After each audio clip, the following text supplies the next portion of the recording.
A book I recently read called The Coming Revolution by Dr. Richard Lee, I highly recommend for everyone to read.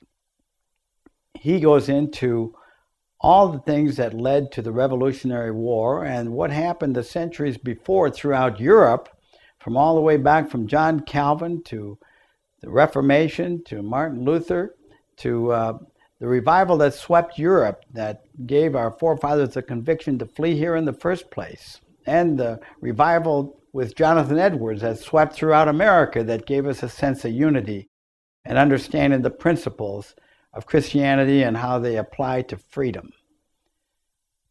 Many people have asked me, what's the difference between the Tea Party movement and the Wall Street protesters in New York?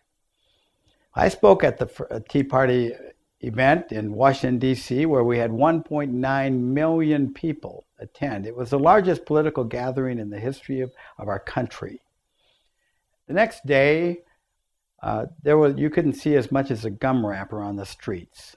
These were God-fearing people, hard-working Americans that came on their own time on their own dime because of love of country and love of freedom. They want to preserve what our forefathers fought for. As opposed to the protesters in New York, which we agree we should have never bailed out Wall Street. We believe there should never be risk without consequences, and the taxpayer should never have funded the bill. But that's about where it ends, because the protesters there commit to not reporting violence.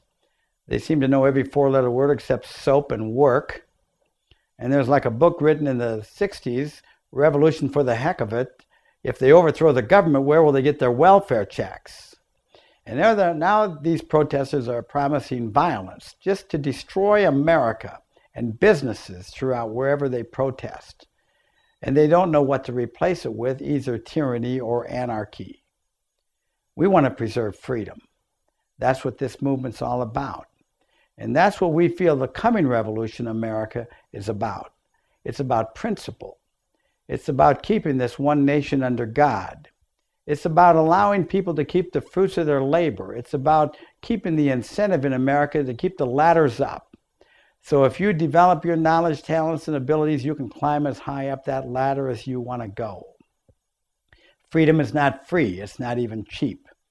Every generation has to pay the price of freedom. Thomas Jefferson said, eternal vigilance is the price of liberty.